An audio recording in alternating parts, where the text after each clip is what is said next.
Welcome to The Hill on NewsNation. I'm Leland Vittert in Washington. Great panel with us. Denise Gitcham, Republican strategist, former aide to President George W. Bush. Scott Boldman with us, former D.C. Democratic Party chairman and legal analyst. Julia Manchester, national political reporter for our partners at The Hill. We start with Scott Tranter, data science director at Decision Desk HQ, with what these new numbers mean, both for the general state of the country and then also for the 2024 race. First poll from NewsNation and Decision Desk HQ finding 55% of registered voters say inflation is the biggest issue facing the country today, followed by crime, immigration, and unemployment. Scott, we saw the same numbers before the 2022 midterms, right, of inflation being the number one issue. The thought was that would greatly favor Republicans. That's not what happened in the 2022 midterms. How do we read these numbers in light of that? Well, I think you hit it right. We saw these exact same inflation numbers in the October 2022 poll that NewsNation did, and we're seeing them now. And what we thought was going to happen in the fall of 2022 is the Republicans were going to probably have 10 to 15 more seats than they have right now. And so looking at what we see now is if the election were held today, which it's not for a long time, these numbers are bad, but they don't look as bad as you would think based on what happened in the past. 27% of Democrats say accurately teaching the history of race is the number one most important issue in our public schools. And for Republicans, 27% say limiting discussion of sexual orientation, gender identity in schools is number one. Scott, what I think is most remarkable is we even have to ask the question. Yeah, well, we have to ask the question because it's relevant now. It's relevant. Yeah. And guess what? 40% of registered voters have children.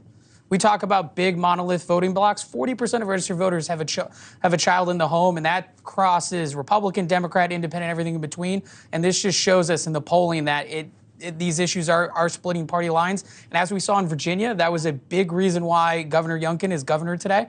And we're going to see this in down ballot races pretty much for the next 18 months. Scott, you hit on something which is interesting, is that you have really numbers reflecting that both sets of participants, both parties, have people who are truly dissatisfied with parts of their own party, which brings up the possibility of a third party candidate. And this is how we asked the question. Asking this question was key.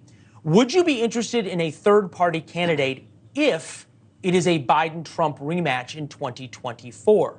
49% of the country said they would now consider voting for a third party candidate if the 2024 election was a rematch of 2020. And the overarching sort of cloud on this, or person who would be hanging over this, is West Virginia's Joe Manchin, who has refused to close the door on a potential third-party presidential bid. Scott, two-part question. People always say they want third-party candidates or think about them, and then when they get into the ballot box, when we get into the race, it doesn't really happen, number one. Number two, how important is the modifier on the question of if it is a rematch? Let's take your first part of your question. Everyone says these things to the pollsters. Everyone tells a pollster they eat 3 servings of vegetables a day and they only watch PBS.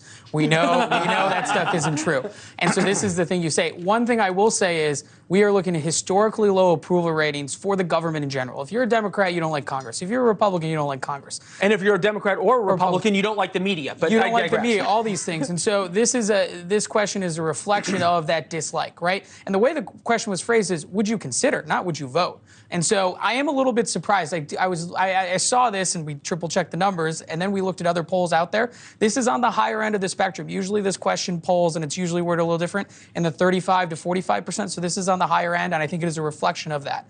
The second point of your question is, look, at the end of the day, when we look at how these things machinate and how they're going to come out, there's probably only going to be top 2 that matter. Joe Manchin wants to stay relevant. I'm sure we'll talk about his race in the coming months. He's got to figure some things out there, but the polling is going to shift a lot in this next 6 to 7 months. This is interesting to talk about, but I don't think it's going to be indicative of what we're going to see.